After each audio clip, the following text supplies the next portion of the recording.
Okay, welcome everybody. Hello, nice to see you all. Welcome to our final lecture series event of the term, of Michaelmas term. My name is Robert Dorschel and I'm very excited to introduce our speaker today, Noortje Marres. Noortje is Professor of Science, Technology and Society at Warwick University at the Center of Interdisciplinary Methodologies. We know it's a busy time, December, so we're really thankful that you kind of carved out the time to come all the way here. We really appreciate that. So Noortje, before joining Warwick, was based at Goldsmith University. She's also been working at Oxford University and the University of Amsterdam at UvA. And what I think when introducing Noortje, what really stands out about her work is that she's really been active across the three key dimensions of our discipline: empirical research, methodology, and theory. I think that's quite unique and it's quite impressive to be kind of active on all three playing fields. So to pick out just some aspects, empirically, Noortje has contributed really important insights for our sociological understanding of innovation, publics, the environment, and everyday life. She has, among other things, conducted influential studies on new forms of civic engagement, carbon accounting, and more recently, automated and connected urban environments.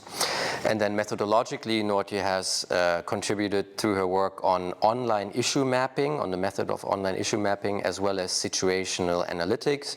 And her current work focuses on experiments beyond the laboratory, which I think we'll hear more about today. And then finally, Noortje has also made really interesting contributions to social theory. She's been at the forefront of linking insights of pragmatism as well as science and technology studies with long-standing debates in our discipline of sociology.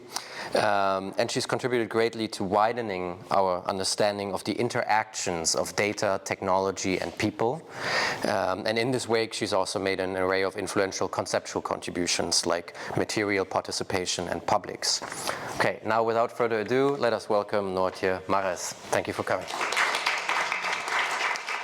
Yes. Thank you, Robert.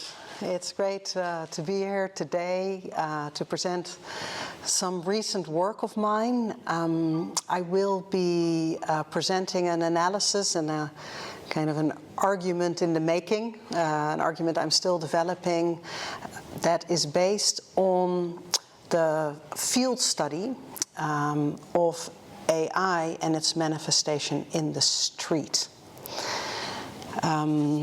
And I will be connecting some of the observations of AI in street environments to this broader question, what is social about AI? Quite significant for me is the following, the circumstance that artificial intelligence-based technologies have acquired a material presence in the social environment of the street over the last years. So you can think here of automated vehicles that have been trialed in the neighborhood where I live in London, also in the city where I work, Coventry. But you can also think of these delivery bots and AI-enabled facial recognition technologies. So in all different manners, technologies that enable the deployment of artificial intelligence in society are now have a material presence in the street. I think this allows us to ask in a quite particular way whether and how AI today constitutes a participant in social life. Does it enable us to study how AI-based technologies are being socialized into our ways of living and doing in contemporary society? So the material presence of AI in the street, I'm suggesting, has important affordances for an empirical sociological study of the social capacities of AI-based technologies. Now, some of you are probably aware of a fast-growing literature on the topic of social agents. So AI-based applications these days are very often conceived of in agential terms. And so in that respect, a sociological study of AI-based technologies as participants in social life that focuses on the street and focuses on the manifestation of AI as a social material presence in an environment like the street also allows us to ask perhaps a broader question, which revolves around things like, is the definition of AI-based technologies in terms of agents, does this adequately capture AI as a social reality? So these are the sort of very broad-stroked questions that I took up in the study of AI in the streets. I will introduce this research project a bit later. First, I just want to say a little bit more about what occasioned this research and what are sort of the conceptual framings that inform these type of questions that we have been asking. So first, to go a little bit back in time to around 2022, 2023, when we first conceived of this project. In that time, there were quite frequent reports, especially in local news media, of incidents involving AI technologies in the street. So Cambridge actually, in the local Cambridge newspaper, reported at a certain point in 2023 that firefighters had to descend from their truck and move a delivery bot out of the way while they were responding to an incident. While they were out on a call to respond to an emergency. In Australia, Logan, a city that we'll return to, there were reports of power outages that occurred when a delivery drone made an emergency landing on power lines. There were also reports of birds, I believe, eagles getting into a fight with a delivery drone at some point in Logan, though with less concrete consequences for everyday life. And finally, just an example from London, where a shopper was out buying some chocolate and was mistakenly identified by facial recognition. Now, what these kind of local news reports, I think, helpfully open up is the question of how AI manifests as a messy reality and as a kind of a quite mundane factor of disturbance in everyday life. Because these kind of reports contrast quite sharply, I think, with the promotional discourses and idealized accounts of the societal benefits of AI, as the parlance has it.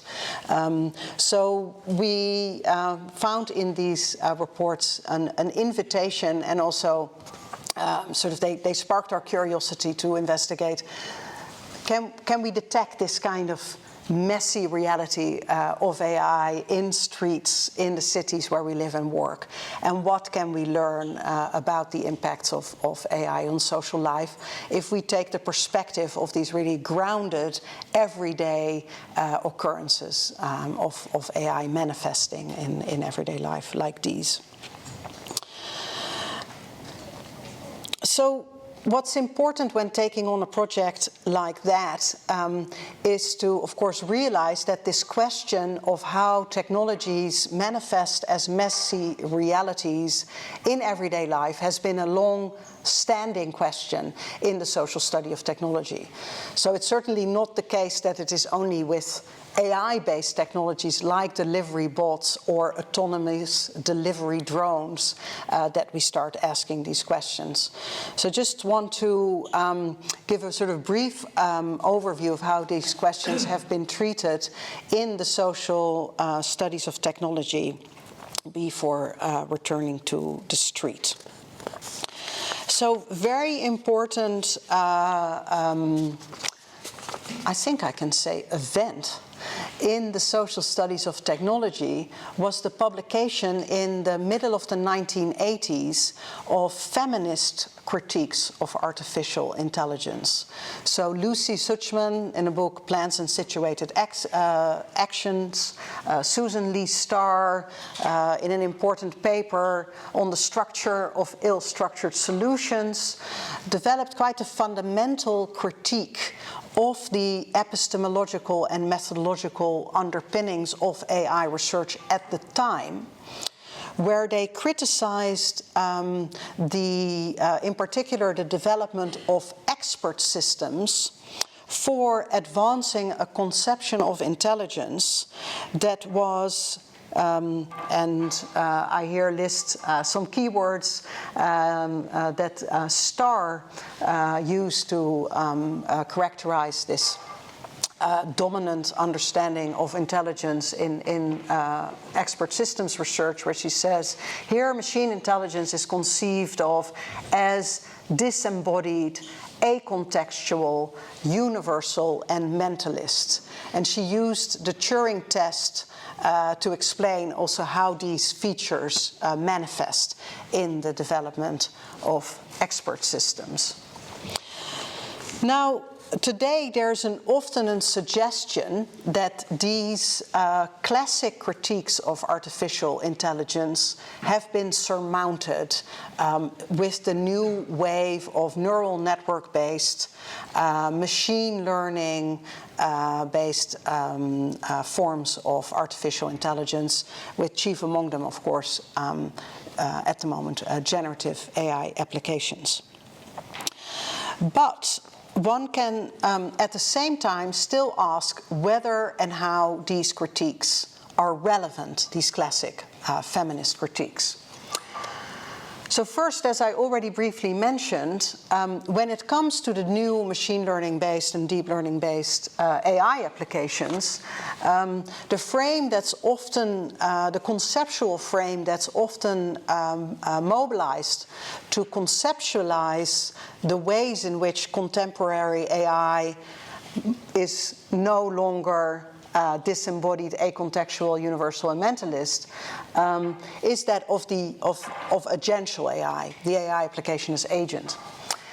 And what you find in these literatures is a sort of a falling back on agent system-based models of sociality, which center interaction among individuals and center an interaction among individual actors that can be conceptualized as a behavioral, in behavioral terms, as a behavioral interaction. With the proviso, though, that these behaviorally defined individuals or behavioral actors are capable of learning from context, as machine learning enables a continuous optimization of both action and apprehension.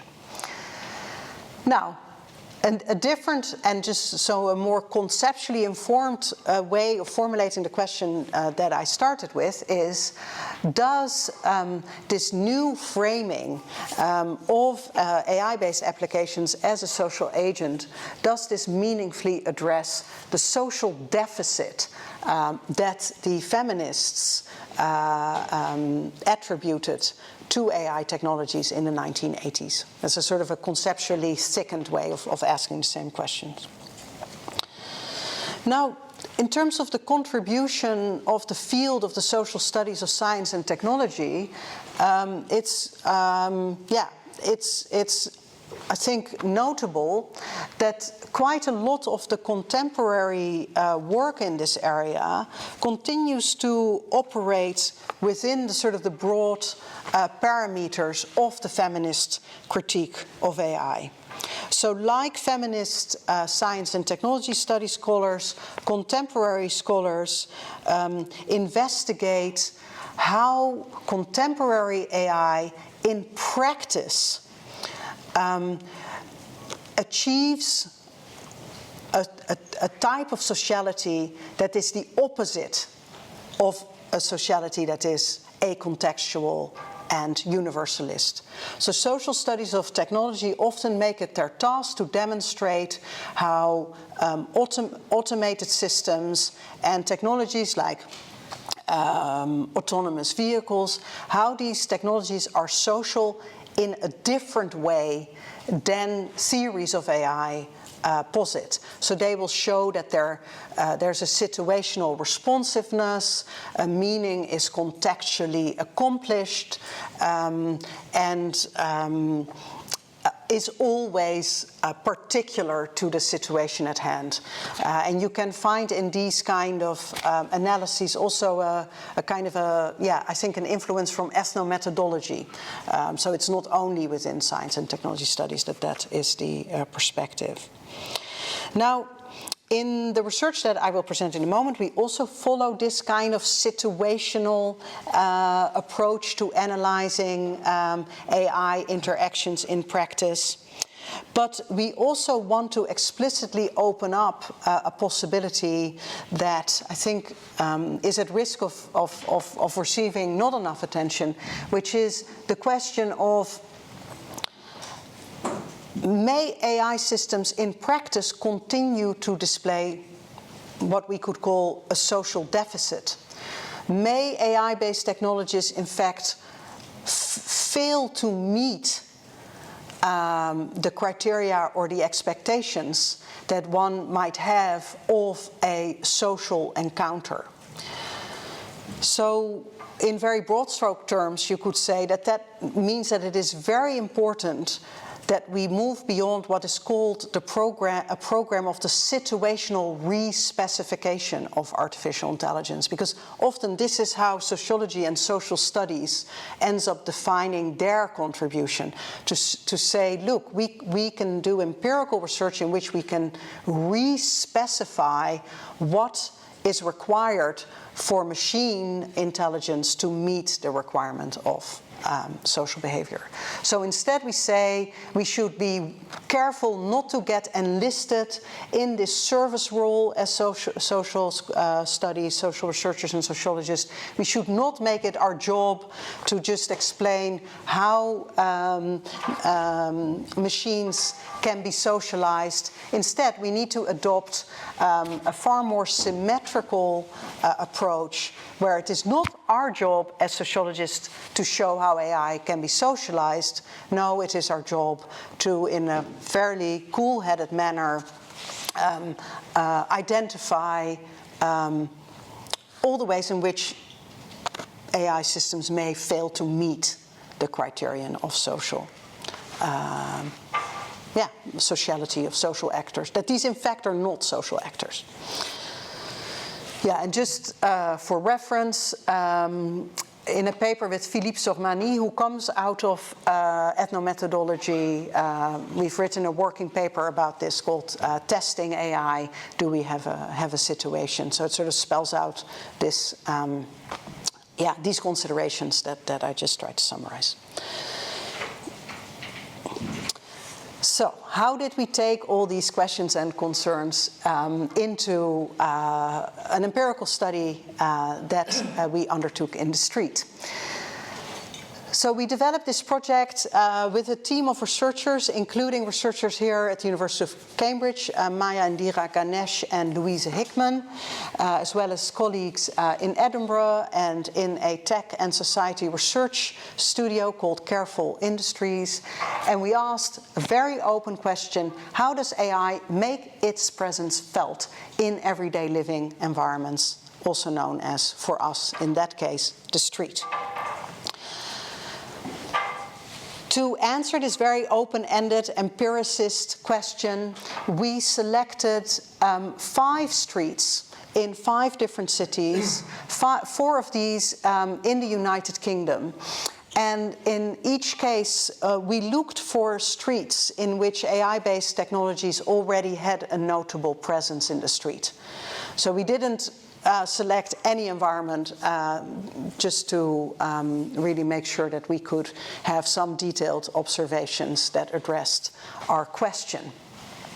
So in Coventry, we conducted field study in an automated vehicle test street where Jaguar Land Rover and others had modified the street environment, installed monitoring, communications and other types of equipment to facilitate autonomous vehicle testing.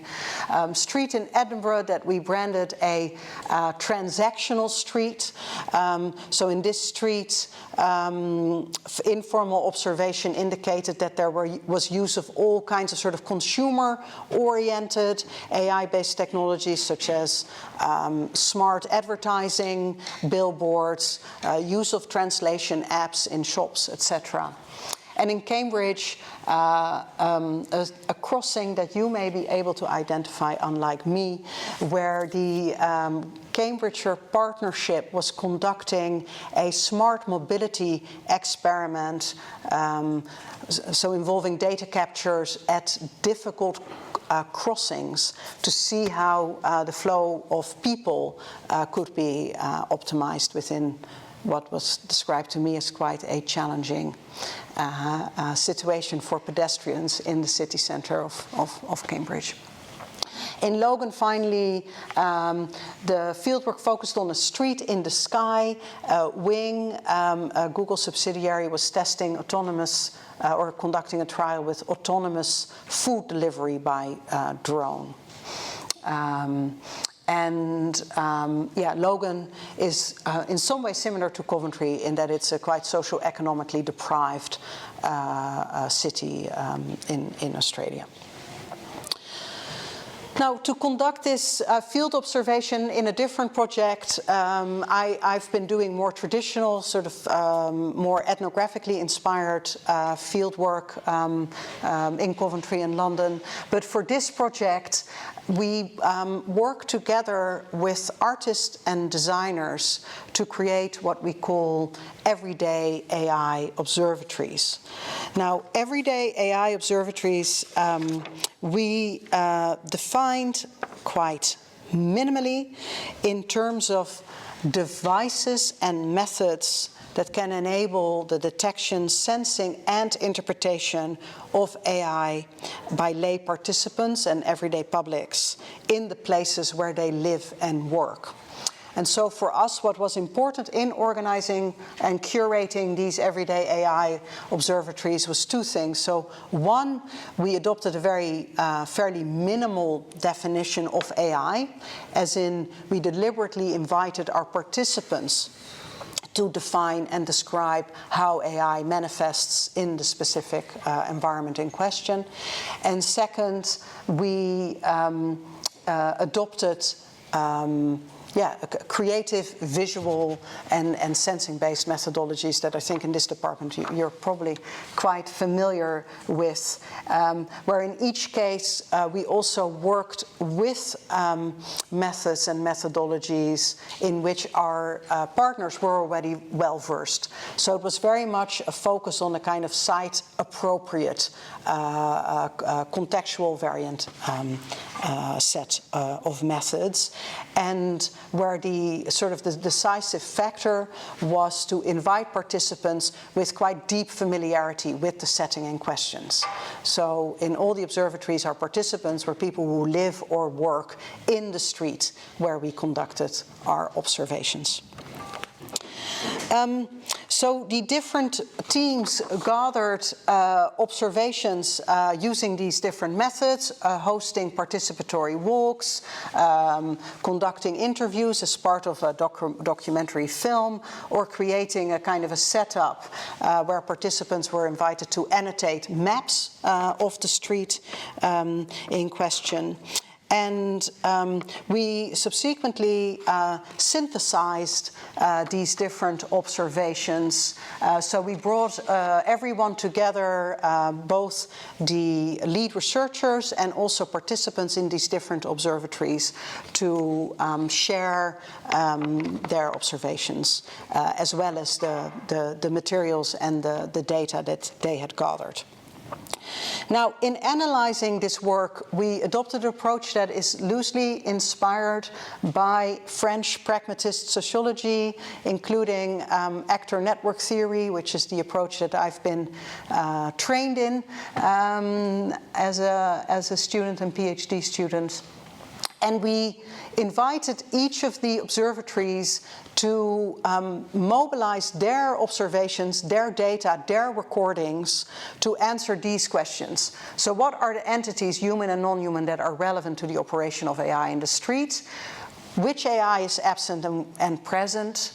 What is enabled and disabled through AI in the street? What are the scripts, sort of the ways of acting and structuring behavior that accompany the introduction of AI? And finally, who and where are the relevant audiences and publics of AI in the street? As you can see here, so we gathered all these observations in a online Figma, which was deliberately not very standardized. So in this methodology, it's very important that participants are able to articulate their observations in their own terms as much as possible. So we deliberately refrained from at least in this initial step, of being very constrained in terms of the formatting of observations. But then, in a second step, we did extract data for each of the observatories from these synthesized findings. And for those who find this interesting, as I said, this sort of mapping of human, non-human ensembles is quite a standard approach in actor network theory and in related methods in science and technology studies. But for this study, we found it important to tweak this data mapping methodology in three ways. So first, we invited our participants to include difficult to observe entities. So the kind of narrow empiricism that you often find in data mapping methodologies, where entities can only be included on the map when they leave a trace, we suspended this requirement. So that meant that all kinds of composite entities, the deep state, social structure, these entities were eminently allowed on our map, which for me was a first, because I have for quite some time held on to this criterion of traceability. Secondly, we encouraged experimentation with standpoint. So the point was not to create a kind of a neutral description. Rather, the aim was, through the articulation of AI-relevant entities, to grasp ways in which the realities of AI can be contested in the street. So to really center this principle also of interpretability, which again is not necessarily always present in these data mapping approaches. And thirdly, finally, we also allowed for the creation of additional layers. So where participants felt called to posit entities in, for instance, they would say the psychic layer, we would not ban that. So entities could say, participants could say, this entity I have sensed, as in here is a description of it, but they could also say, here's this entity called the deep state, and it must be on the map, and we would allow it on the map, but we would limit it to a layer of psychic entities in that case. Okay, what did we find in using this kind of methodology? So the first thing is a fairly nuanced, but I think crucial point. And this is that, on the one hand, most participants, upon being invited into this exercise, were not, in many of the observatories, were not aware of the presence of AI in the street. The exception here is Logan, where most of the participants were very aware and in many cases actively involved in the autonomous drone delivery trial. But for instance, in Coventry or in Cambridge, most of the participants, or especially in Coventry, most of the participants were not aware that there was experimentation with autonomous vehicles in the street. In Cambridge, there were some participants from the council and the partnership who were professionally involved. So AI is not showing up in a way that is drawing attention in several of our settings. At the same time, once participants were instructed, or as soon as we communicated to them that AI was present in their street and in which ways, there was both an ability and an interest to identify relevant equipment. And in that kind of identifying traces or marks of the presence of AI in the streets, the tone of response, especially in Coventry, in the city where I worked, was one that communicated exclusion. So the sense that as a human participant in life in the street, the AI-based systems that are also operating in this environment are not there to communicate with you. And I just brought a few quotes to clarify what I mean with that sentiment is, this monitoring equipment, it constitutes clutter. These are all quotes from Coventry. They do not communicate with us. They are above our heads, literally. They communicate with elsewhere. These boxes are not giving anything. They are just extracting. They seem designed not to draw attention to themselves.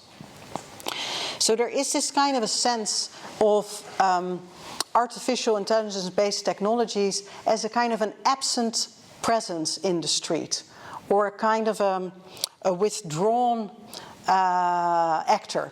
So it's both visible, but its orientation is not towards interaction in the street.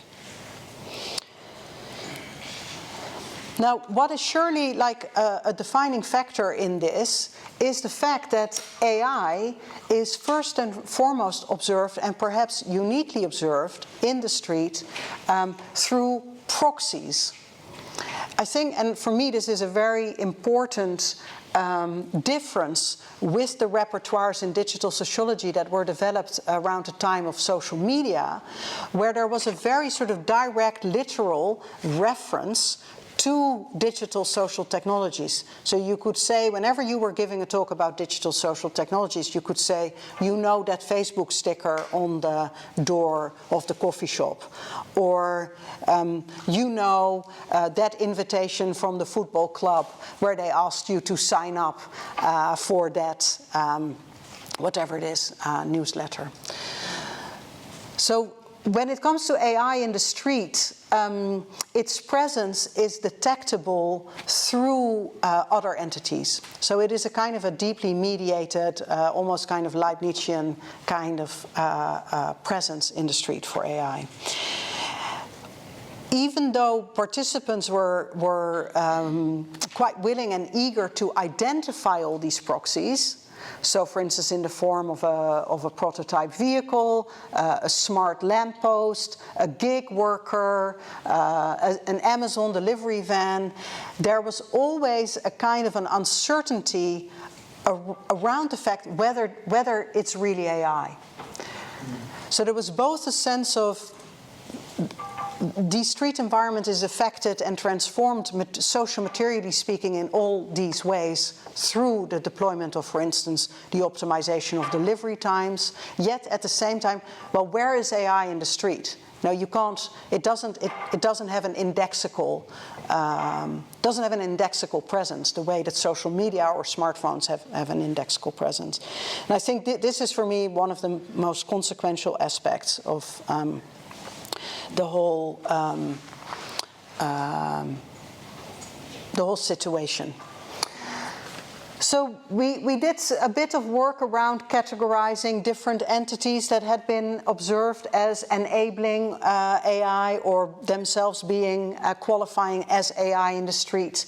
So here you see a bit of categorization of the different streets, where the categories are AI enabling infrastructure. So think, for instance, of cameras or other say, routers hanging in traffic lights, AI applications, AI agents, AI infrastructures. So the AI infrastructures is gray and the AI agents is green. And then we make a distinction between AI enabling infrastructure and infrastructural AI. So where you, for instance, can say, privacy impact assessments, and yeah, they enable the functioning of AI. Now, this is a bit of a work in progress, but what we found important in doing this work of categorization is that we found these distinctions, or what emerged as a relevant distinction, is that between infrastructure that enables the deployment of AI, say the equipment of lampposts and pavement with sensors, versus the actual AI-based entity, say the automated vehicle. And a lot of the observations in the streets that we had selected focused on these AI infrastructure and infrastructures enabling AI.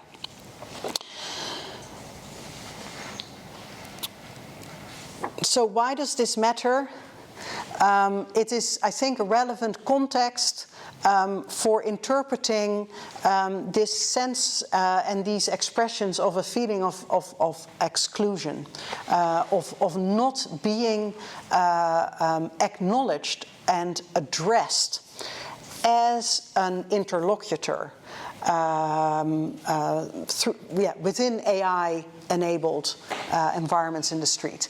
And this was expressed in a number of ways. So we capture it as a kind of a lack of reciprocity in the social material relations enacted in the street between humans and automated systems.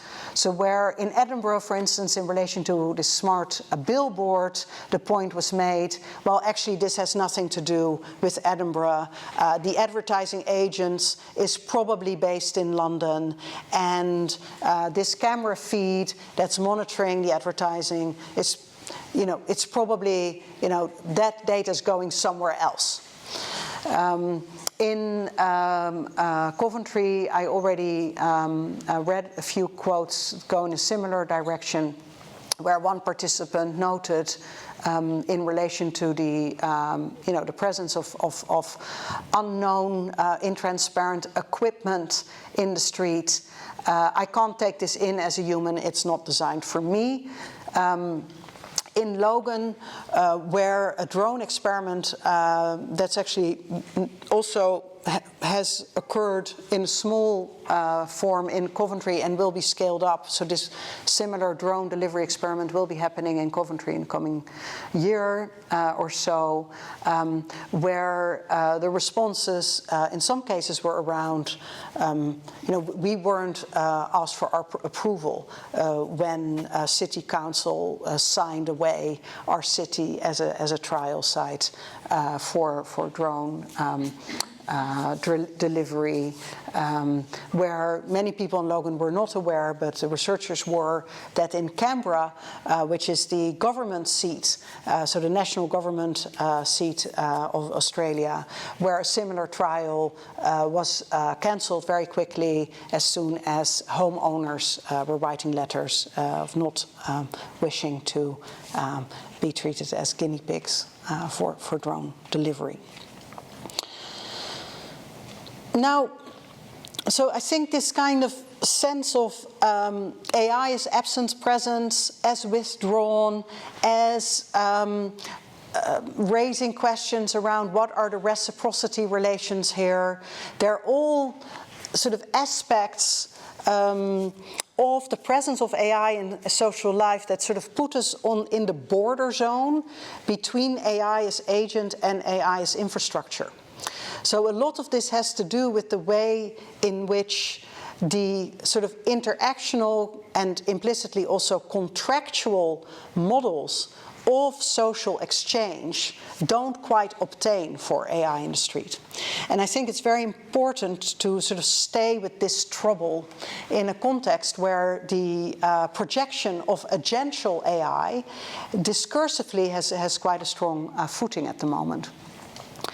Now, this also, I think, extends into a more sort of institutional and more contextual interpretation of the presence of AI in the street, which has to do with the ways in which I see that here's 2 times you see Logan, and the second place it should be Coventry, how in these 2 post-industrial cities, the extent to which automation could be perceived as a solution had a lot to do with conditions under which all other avenues of social innovation were foreclosed.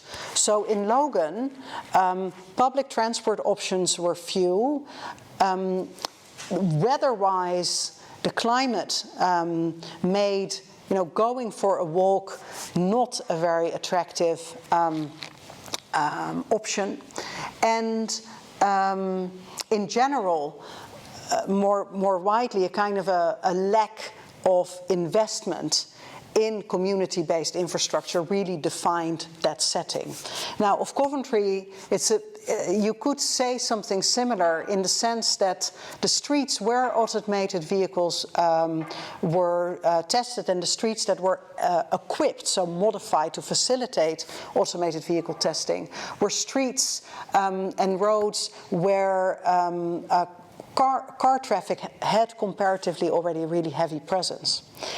And so the sense of what does it solve to introduce automated vehicles into this street environment is something that could only be perceived as a solution, for instance, in terms of reducing congestion, that appeared as a solution because of relative deprivation of the social economic setting.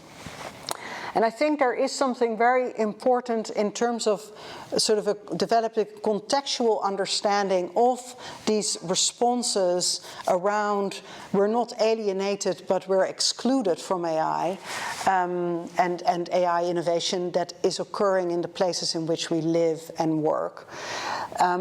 That to understand that it requires taking these sort of contextual features into account, because there is a way where introducing more automation, so for instance having your pizza delivered by drone, or having more vehicles but now vehicles are automated, where these solutions in practice are actually, they involve a consolidation of social and environmentally detrimental systems, which can nevertheless appear as a solution within starting conditions that are defined by a lack of alternatives. If you give this a very sort of blunt, I guess we would say Dutch summary, in that it's very direct and unnuanced. One would say AI-based solutions can only appear as solutions because the context in which they're being introduced is defined by constraint, by resource constraint, by environmental constraint, and by lack of options. Now, that brings me to my conclusion, which sort of draw some more wide-ranging or some broader reflections, but also questions based on this discussion, based on these observations, and that it would be very interesting for me also to discuss with you in what follows. So the first point that I think is deeply consequential for this issue of whether and how AI-based applications constitute participants in social life is this relative absence of an interface within lived environments like the street. Now, of course, in other institutional settings like the office or the hospital ward, AI technologies have acquired a degree of interface. But in many environments that we can qualify as living environments, as the settings of everyday life, the deployment of AI-based technologies stands in very indirect relation to the forms of interaction as they unfold in these settings. And the contrast that may be helpful here is I've already made the distinction between social media, which are rendered extremely visible, for which a lot of sort of interfacing work has been done in terms of the production of logos, brand identities, URLs, different digital action formats of the like and the friend, which allows a kind of a social mediation of digital and computational processes, that when it comes to AI, that kind of social reformatting of the computational process in settings like these is to an extent not forthcoming, which of course also has to do with facts that application is underdetermined, right? So when you speak, for instance, of automated number plate recognition, for which in Britain we have very clear set of laws that require transparency, that as soon as that technology is deployed in the street, there has to be a sign that notifies the public that this technology is being deployed. In relation to the deployment of AI in the street at the moment, we lack such social interfaces, and their design does not seem to be forthcoming. So I'm trying to set up a kind of I think a much broader like periodization, which I think very significant consequences for also for digital sociology and for the contribution that sociology as a field can make to innovation in this area.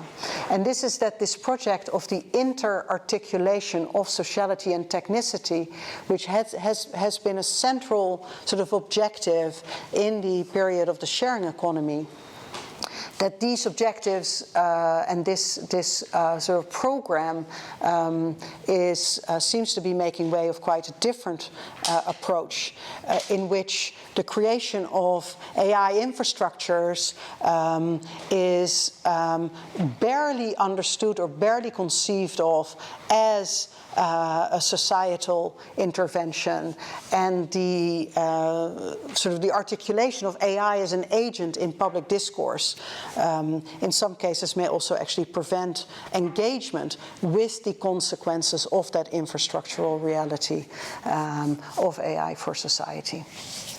So this then explains why this notion of the social deficit and the social shortcomings, if you will, of AI-based systems, I think is so important, and one where really a sociological analysis, I think, is needed, and also actually necessary to making a connection with wider societal transformations, including the one that French sociologist Jacques Donzelot has identified as the disinvention of the social. So where in many ways the defining politics and structural initiative of the 20th century, also within the domain of technological innovation, had a strong focus on the invention of forms of sociality, forms of collective that will advance a digital and a technological society. While we may think of the 21st century as returning us to more of a 19th century logic, where the disarticulation of the societal impacts of technology is actually a key sort of element in ideological contestation around technology. So we can think here, for instance, of the battles between conservatism and socialism, and we seem to be in a more of a conservative on a conservative path. Now,